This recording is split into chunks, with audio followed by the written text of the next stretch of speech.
Today's show is sponsored by the ABV Barrel Shop. The ABV Barrel Shop is located in the St. Louis metro community of Arnold, Missouri.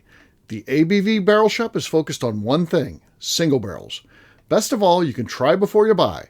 Head over to abvbarrelshop.com to sign up for their email and text distribution so you know what they have in stock, what classes are coming up, and who from the industry may be coming in to visit. The ABV Barrel Shop. It's where single barrels live. We are also sponsored by the Bar to Go. The Bar to Go offers traveling minibars that are no bigger than a small purse or toiletry bag. Best of all, they are fully customizable so you can create the perfect piece that is unique for you. If you own your own business, what a fun and unique way to promote what you do. Check them out online at thebar2go.com. That is the number 2 in the Bar to Go. If you have wholesale questions, call my friend Isabel Clark at 504-481-1297. Finally, we are sponsored by the Neely Family Distillery. NFD is a family-owned business that keeps ringing up awards in the spirits world. Head to Sparta, Kentucky to experience the family history, award-winning spirits, and meet the Neely family. Check them out online at neelyfamilydistillery.com. Now, on to the show. Let's drink!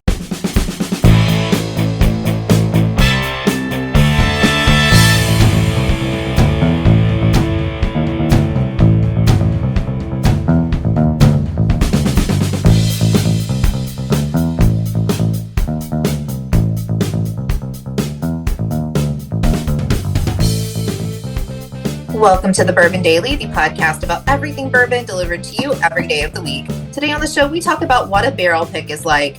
My name is McNeil. Please join me in welcoming my co-host, Steve Akeley, along with our special guests, Kathy Cool, Justine Mays, and Matt Welge. Hey, gang, what's up? Hey, guys. Hello.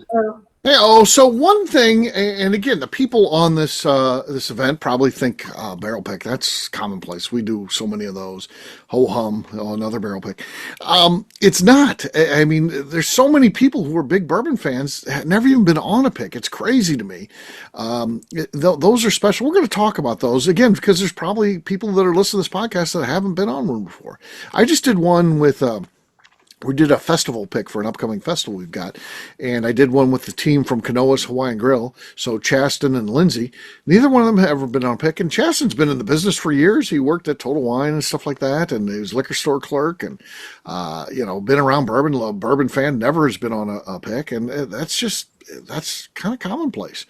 Most people haven't been on a pick unless you have some sort of connection. You're good with your local store or something like that, or somebody you're in a club maybe that does some picks. That's about the only way you can do it. So we're going to talk about it, just make sure people know what they're like, because it is the ultimate experience. I think there's certainly cool things you can do, but it's kind of the ultimate thing that just an everyday person can do if they do things right. So we'll talk about that after the break. For right now, though, Matt said there's something he wanted to talk about. What is that, sir? Yeah, I wanted to talk about road trips, and Yes. I'm going to be coming down in the morning to see Steve and Yep. and see my parents and see some friends. But I was just curious, like I was talking to my buddy the other day, and we were kind of debating like what is the minimum that defines a road trip.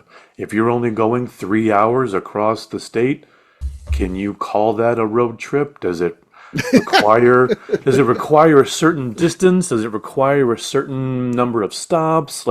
And then what's the best thing you look forward to on a road trip? Okay. All right. I could certainly weigh in on this one, but yeah, go ahead, Kathy. Oh, okay. Go ahead. No, go ahead. No. All right. I want to go last because I've got very strong opinions and I do a lot of road trips. Okay. Yeah. I think an overnight stay is going to lock it in. Okay. So, but I do think you must travel, I would say between, I think 5 hours is the minimum. Okay. Yeah, I'm going to agree with KK because I could drive to Louisville in 3 hours, and I don't consider that a road trip. I consider that a day trip. Even if I do get a hotel and stay the night, Louisville's not a road trip, right? Like Chicago's not a road trip for me where I'm located. Chicago's not a road trip, day trip, even if I stay the night. I do agree with the 5 hours. 5 hours is a solid road trip because you're going to have to probably want to stop and pee somewhere, get a snack, get a drink. I'm good with the 5 hours. I agree with KK for that. Yeah. I think you have to refuel. Yeah, there it is. That's the key. I think so. Yeah. And make it really, really tough to make it back home the same day.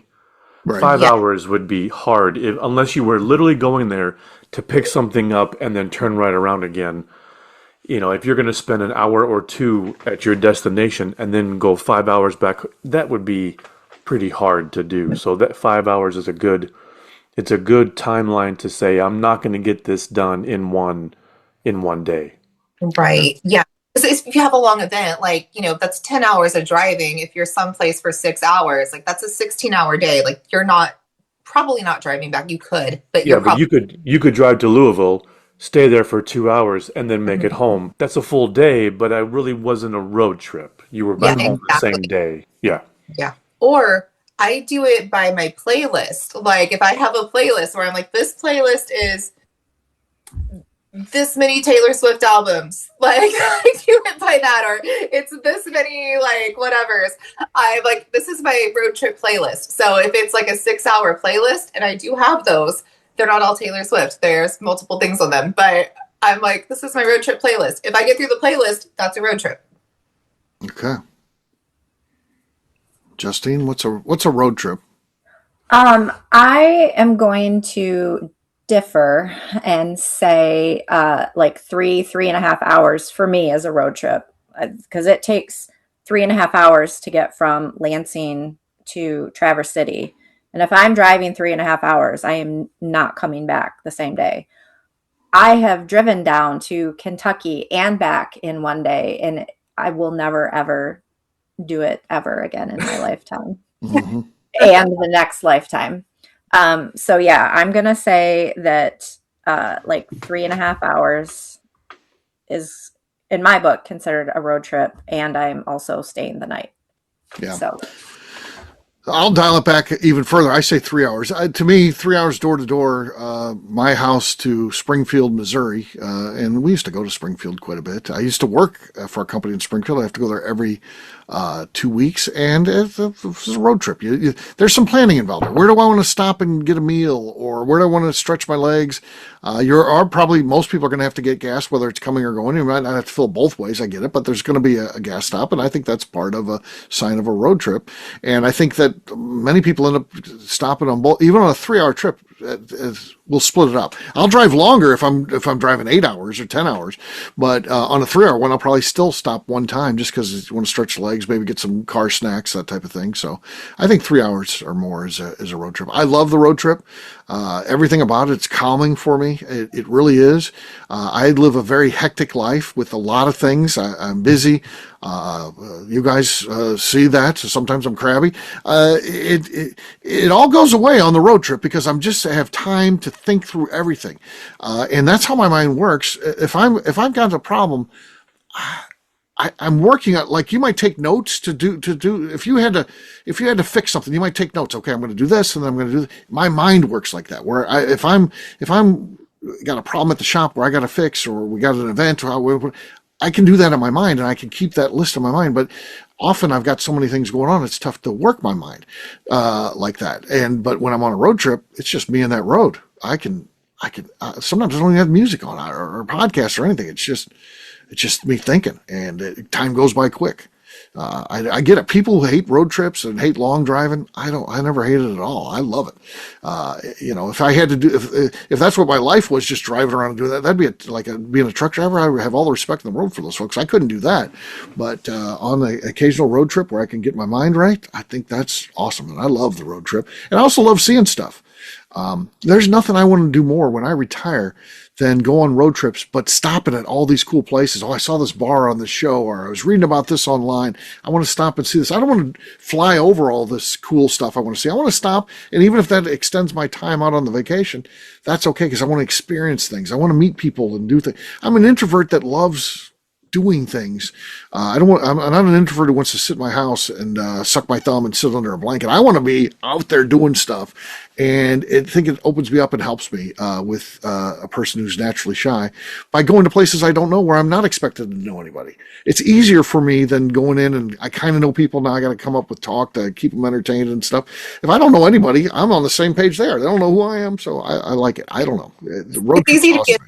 Sure, though, because like if you walk into like some little small town diner, the regular is going to be like, "Hey, dude, where are you from?" So like Right. it's a natural conversation. Like that's a good time. It is, and what's so cool is if you come in with the right attitude. Like there's sometimes you go to a small town and you're an outsider, they don't like you. You know, they're what do you we hear? There's other times when you go in and you embrace it, you're like, this is a cool place. I was checking this out. You start asking about the place. Next thing you know, you're like their best buddy.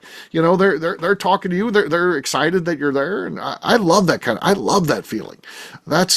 I like that kind of stuff. It's just like genuine human connection because you walked into a place you've never been before, and it's a Right. really cool thing to do. Yeah. I had one of those last time we were in Tampa. We went to this place, and it turns out it was well rated as far as the food. We go there, and it's like all locals. It's everyone in there at every table knew everybody. And then the warden and I come walking in, and next thing you know, they start asking me where we're from, and we tell them. And then, yeah, it was just a great experience. I'm like, next time I come to Tampa, I'm coming back here. And they're like, yeah, come on, buddy. So, yeah, so it's cool. It's really cool. Yeah. Matt, you asked the question. What are your thoughts on road trips? Yeah, I would say, I'm with you guys. If you have to stop, then that makes it a road trip. And so if that is 3 hours for you, Steve, or if that's Right. 3.5 for you, Justine, then that's it. But I love to drive. I can't stand flying, so I'm always looking forward to the opportunity to drive, somewhere, whether it's across the state or whether it's, 2 or 3 states away. I look forward to it. Yeah. And I get it. There's people saying they don't like it. I understand. I see through your lens, and I know why you like flying and all that. It's just not for me. I don't fit in the planes. I don't like being bossed around, and I get there's new things you can get, checking and all that. I used to travel a lot, and that's when you take your laptop out, take your shoes off, take your belt off, do all this stuff, and they're barking at you to come through and stop, and I don't like that. And I have I'm on the verge of snapping at them, and that's the wrong thing to do. You snap at these TSA agents because their only power they got is their ability to give you grief. I don't want to get into it with them. And then when things go wrong with the plane, it's very stressful. You're like, okay, by the way, we just changed gates. You're in gate H now. You're gonna have to go to A, and you've only got 20 minutes to get there, so don't dilly dally. I'm like, oh fuck, So I that stuff drives me crazy. I don't like flying. I'll do it.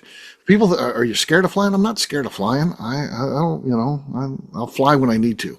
I'll be flying out to Vegas this summer, and because I need to. Now, when I retire, I would drive out to Vegas, but I'm not retired. I got a job to do. My kid's getting married out there. I'm going to fly out to Vegas, and so that's what I do. So. Yeah, put in a thing for the road trips. That's another thing I know about. Add that to the list of stuff I know about road trips. So I love them. So it's fun. On that note, guess what, gang? It's time to drink. What is everyone drinking? Let's start this time with McNew. I don't think we started with you, so let's start with you. I'm going to do an Elijah Craig rye. Okay. All right, your Elijah Craig rye was just okay. Rye. My rye. All right, KK, what do you got? Do you have a rye? I'm going to drink the best whiskey out of Illinois. Okay. Some Old Monroe. Old Monroe. Sorry, that was not the desk. I mean, that was not the cork pop. That was the desk. Okay. Terrible. I think McNews was better than yours. Yours was pretty bad. I'm sorry. Yeah, it was pretty bad. It's not personal. It's not personal. I'm not taking it personally. All right, Matt, you're next.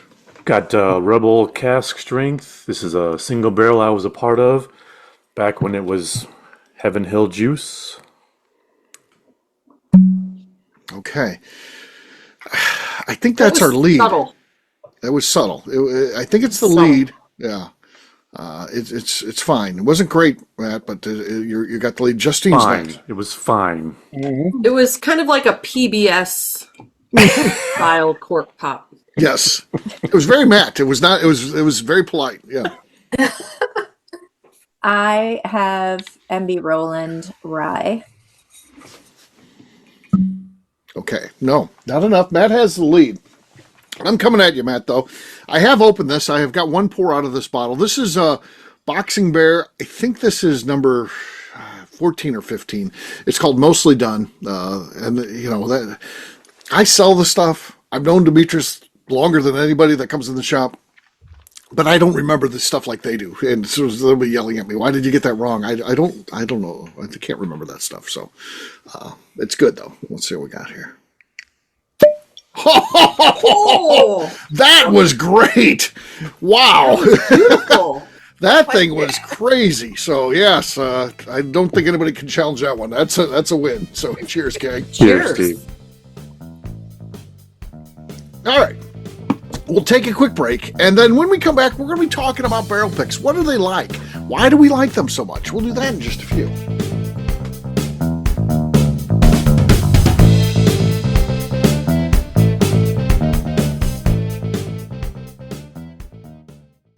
Okay, let's talk about the people that make these shows happen. First up is the Stave and Thief Society. Via their in-person class at Moonshine University in Louisville, Kentucky, the Stave and Thief Society is the place where you, a bourbon enthusiast, can expand your knowledge and emerge an executive bourbon steward. In 2017, I completed my executive bourbon steward certification. It's the most comprehensive bourbon certification available and connects you with an expansive network of bourbon enthusiasts and professionals.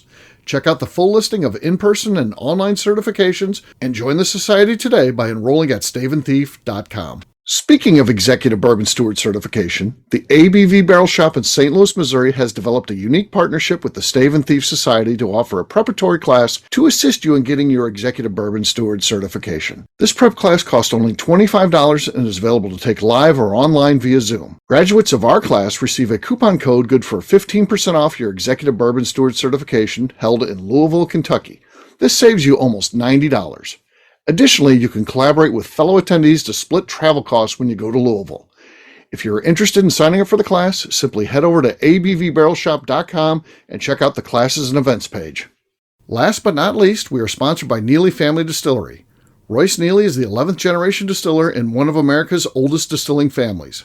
A visit to Neely Family Distillery takes you through family history, where you can see all the artifacts and newspaper clippings through the years from this family that started distilling in America after James Neely arrived from Northern Ireland in 1740. Today, Royce Neely and his team are crafting some of the best spirits in America. Their bourbon and absinthe offerings keep winning top honors in the spirits competitions. Recently, their absinthe made history as the first platinum winner in the absinthe category at the San Francisco Spirits Competition.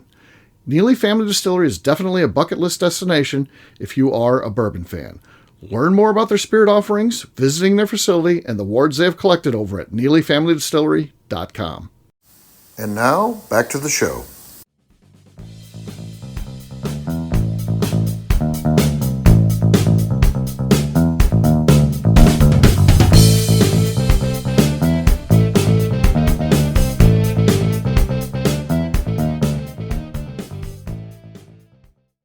You're on mute. Yeah, Becca. Oh, great, Becca Sue. You're on mute. We didn't hear any of that. And you're listening to the Bourbon Daily. Welcome back to the Bourbon Daily. Today we're talking about what is a barrel pick like. Yes, we are. So, and again, they're all going to be different. There's no general thing we can be like, okay, here's a barrel pick. You do A, then you do B, then C. They're all slightly different. But, what are they like? Would you say, what do you like about doing the barrel picks? So, we've all done this. I've got one. Okay. So, if you've gone on a pick at Yellowstone, one of Mr. Stephen Fonte's strict rules is no table talk. Right. So you have your notepad. You can write down what you like about each one, and then vote. He collects the votes and the points and everything, and you come to a decision that way. What's your guys' thoughts on table talk? I don't like it. I don't like it either. I don't think you should say anything. I don't think you should even be like, there should be no noise. It should be, let's pick the best barrel possible without leading anyone down the path in any way. Anything you do is going to lead people down a path. You'll be like, oh, that one's surprisingly good. Yeah, well, okay, all right. Or wow. If you just say wow, then people will be like, oh, I thought that one was okay, but he said wow, maybe I should vote for that. It changes things. It gets inside people's heads, and you don't want that on a pick. And what's interesting is that would lead people to think, well, then separate everyone, put them in little booths. Right. Little, pull the curtain behind you and do your barrel pick. But there's something, there's something about being around right. everyone doing this that makes it even better. Yeah. Yeah. Yeah. Adding to that though, like, so the silence in the beginning, it's so fun when we finally reveal everybody's choices and like finally reveal like the actual pick. Do like, I had that too, or that was my second one too. Like, it's so fun to be like, to see who you were, picking, we had the same things. I Yeah. like that at the end. Like, the end is actually my favorite, where I'm like, It's very rewarding if you pick the right one, right, Mick? The one that it, wins. I don't know if it's the right one, but if you pick the one that wins, that feels good, doesn't it? it feels so good. And especially it's like, oh, I picked the same one as Steve, or I picked the same one as Justine, because you both have great palates, where I'm like, oh, I don't suck. Like, that feels so good. Right. That's interesting because I have a story about a barrel pick that I went on. It was part of the Kentucky Bourbon Affair. Uh-huh. So you paid Okay. to be on the panel, Yep. and we went to Wild Turkey, Okay. and we got to taste, I think, 3 or 4. And one of these dudes Oh God. was, yeah, oh yeah, he was the dude. He was Hmm. telling people to pick the one he liked. Right. And Oh. they were doing it because he was such a bully. And I was like, but I didn't like that one. I like this one better. Yeah. And so then, everyone's like, oh, well, those people don't like our favorite. And it became really ugly. The Right. whiskey was good. Hmm. And I loved that So Wild did they? Turkey. The final tally? Did his win then? Oh, yeah. Of course. Yeah. Yeah. The bully one. Yeah. We And was had. it even best? Was it even good? I mean, I'm sure they were all It good, was but my second pick, but it wasn't Okay. my yeah. first pick. Right. Right. And it doesn't matter in the the spirit of the pick. You don't have to have a unanimous decision. Right. So Yeah. don't bully the people around you. Let it Just play out. let Let it it play play out. out. Yeah, that's Yeah. really sad because I've been on a few picks where whether it's Waddell or at Bullet, it was before she left over to go to Old Forester. Oh. Yeah. She I was forgot about. our guide, and we were so fun and just polite and just enjoying our time that they have the 4 samples, but then she's like, "Well, I've got these 3 other ones." Right. And Right? so then she pulls, and we even said, if we were being douchebags, you wouldn't have pulled though. And she almost interrupted me by saying, "Oh, no way. There's no way I would have pulled those out. No, Right. you guys are Right. cool. You guys are fun and you're polite and you're nice."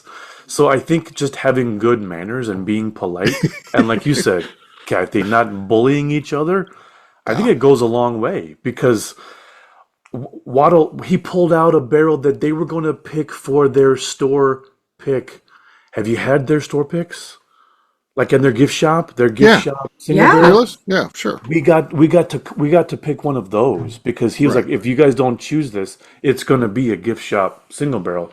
And we were like, well, yeah. And we tasted it and we're like, okay, yeah, that buries all the other 4 that we were sampling on. Yeah. But if we would have been, if we would have come in there like Bourbon Bros and touting our palates or whatever, or bullying each other, he would have never pulled out those extra samples. So it pays to be nice. Yeah. Absolutely. Yeah. I also like it when you don't when you don't know what you're drinking. Like I feel Right. like people will go in there with like their palate, like their favorite. Like I only like rye. I'm going to pick the rye or Right. whatever. So I like it Or I'm when going to you pick the oldest one. Yeah. Yeah. I Right. like Highest it when proof. it's like Yeah. This is the highest proof. completely That's the one I blind. like. Yeah. Yeah. Yeah. So I agree. We had one of those where Demetrius, and again, I had to stop him from doing it. We've done 53 picks with him, and I don't know, probably on number 4, he's like, oh, this one's great. This next one, this is my favorite recipe, and this is a really good example of it. Well, guess what? I hear guys squealing because Demetrius has this, I mean, It's Svengali thing. magnetic charm. Right. Yeah. And people just love it. And then I was like, well, I think we can end this right now. It's over, in my mind. And then we get it and all the results, they all voted for it. And then we announce that one wins and they all start squealing and high-fiving. And they're like, ooh, I picked the one Demetrius liked. Ooh, yeah, obviously he told you. I mean, you Yeah. didn't just randomly pick it. No, yeah. They're all so excited they picked the one that Demetrius liked, and that's the one that won. It's like, yeah. So yeah, he still bitches about that. It's like, well, Steve won't let me say anything because Well, you shouldn't. we don't need to do that. If that's the case, just Demetrius, tell us that your favorite one, and then everyone will just vote for that, and that Yeah. wins. I'm fairly certain that Demetrius could start a cult, Yeah. Oh, he and he could. would have Oh yeah. thousands of followers. Absolutely. Right. He probably, well, he has one. He just isn't leading it yet. Right. Right. Yeah. He's still building They're a membership. there. Yeah. They're waiting. They're ready to go. Yes. Just say the word. When's the commune open? He can start building little huts on his farmland. We're like, oh, the cult's official now. That's where Right. they're going. Right. Yeah. Yeah. So, yeah, we'll see. But yeah, so that kind of stuff leaving them is certainly bad. But it's, it's a weird group experience because you're not talking about it, but you're enjoying things together, and then you get to have some say in it. And I don't know how everybody else does it. We use a weighted scoring system, so it might not be the one that I voted for best, but hopefully it's one that I put high up, and the ultimately. It could get no first place votes, but if it got everybody's second place vote, or it could be the best one that's in that batch. So yeah, so that's how we do it. So If you could choose 3 or 4 or 5 barrels for your experience, what would you prefer?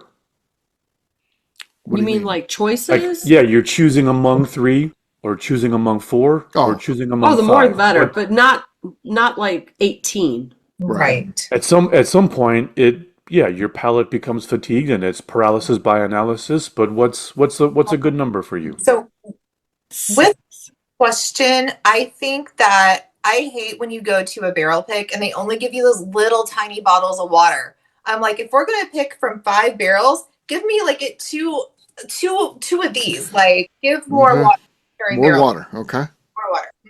that's fair.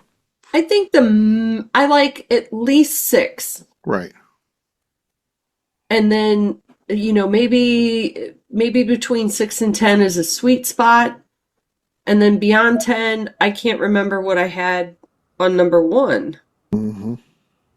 I would say for me, it would probably be more like 4 or 5. Okay.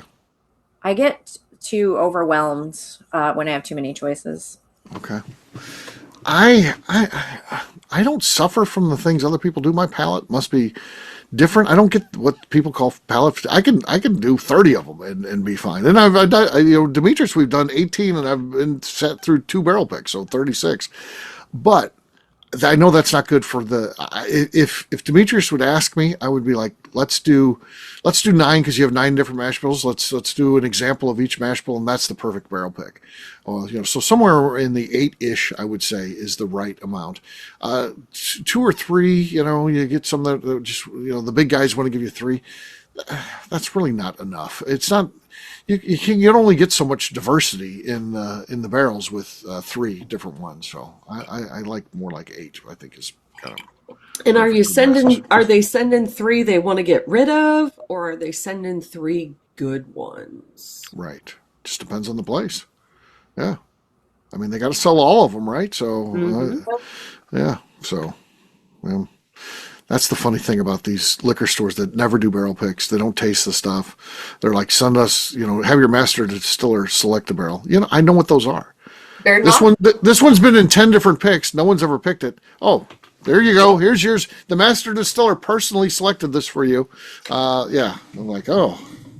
And I taste their barrel pick, and I'm like, oh, yeah. Interesting. So, yeah. So when we started this, Steve, you were saying, we've been lucky enough to participate in these things. Mm-hmm. Other people can participate in them. What are some of what do you recommend? To participate in them? How to get yourself involved? I would say a couple things. Find out the local stores that actually go and do barrel picks, or at a minimum, you get the kits. There's a lot of them that just say, send me your best barrel. It does you no good.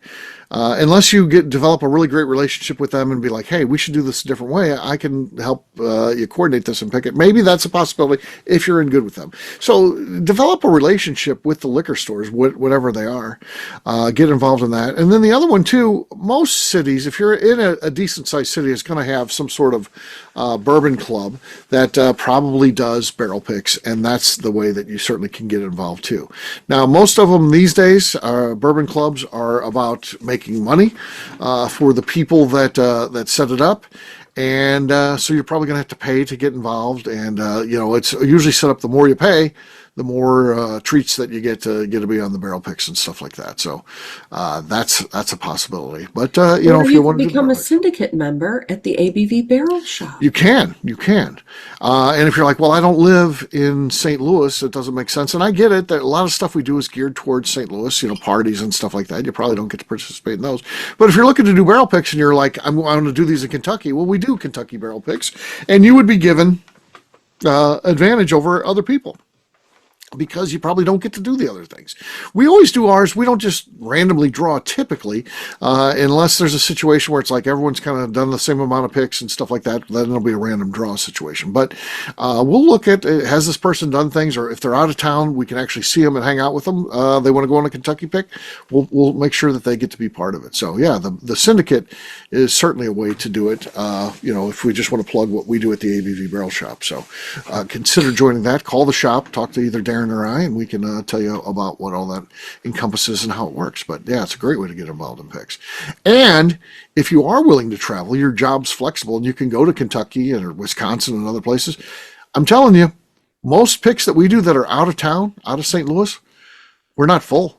We'll find out the story. We like, okay, you can have 6 people total. We'll put it out to our members, and most of them are during the week. That's when they want to do barrel picks. They don't want you coming in there on a Saturday. They're busy with their gift shop and tours and all that kind of stuff. But it might be on a Tuesday. If you can do a pick during the week, you can go on whatever ones you want. You could do. We don't open up all of our barrel picks, but if you want to do 50 barrel picks, you can probably do 50 barrel picks in a year if you have that sort of flexibility. So, so. I'm just hearing you can use all your PTO to do barrel picks. Yeah, you can if you want to. Yeah. So there you go. So. Matt, how do you go on barrel picks? I've ingraced myself with local liquor store, Malloy's Finest in Glen Ellen and Lyle, and I'm also an administrator for the Wheaton Whiskey Club. So I run a whiskey club. So just like Steve said, I've become good friends and close relationship with the liquor store. And as a administrator of the Wheaton Whiskey Club, we have to have that partnership with Malloy's as a liquor store owner, because he's our buyer. So the majority of our picks are collaborative picks where he sells them out of his store, but then the club gets first access to the bottles and things like that. Yeah. Cool. Absolutely. So there you go. There's a little bit about barrel picks, why they're special, why we like them, how to get involved if you're not involved, and so it definitely is a lot of fun to do the picks, and I encourage you to get out and be a part of it if bourbon is a hobby for you. We'll wrap this one up as we always do by talking about where people can find us. Matt, we'll start with you. Where can people find you? Yeah, you can find me apologizing to Melissa Rift for forgetting her name, and across all socials at Whiskey Tequila Fridays Podcast. All right. Next up is KK.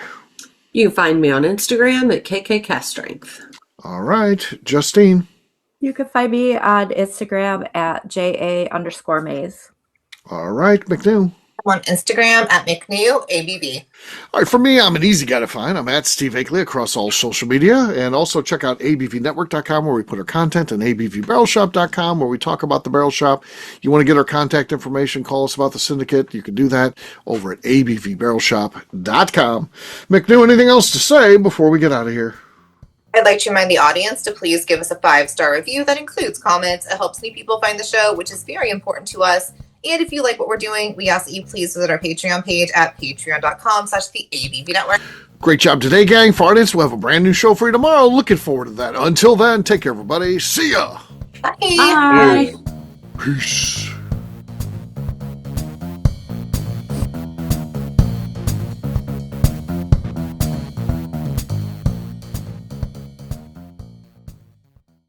Before we let you go, let's talk about one last thing. The ABV Barrel Shop in the St. Louis community of Arnold, Missouri. The ABV Barrel Shop is focused on a couple of things. First of all, single barrels. We are the place where single barrels live. We go to distilleries, taste through the whiskey, select the best barrel, and have it shipped to our store where we present it to you, our customers, by allowing you to try before you buy. We're also known for the classes that we have in our education center in the store, as well as the events we have with industry professionals from the bourbon business. If you are in the St. Louis area, please come by and visit us at 6 Fox Valley Center in Arnold, Missouri. Or at a minimum, at least sign up for our email and text distribution so you know exactly what's going on in our shop over at abvbarrelshop.com. This is Steve Akeley, owner of the ABV Network, signing off. We thank you for listening to our programming and truly appreciate your support. The Bourbon Daily is part of the ABV Network. For more information or to become a sponsor, please visit abvnetwork.com. Thanks for listening and cheers. This has been a Steve Akeley production.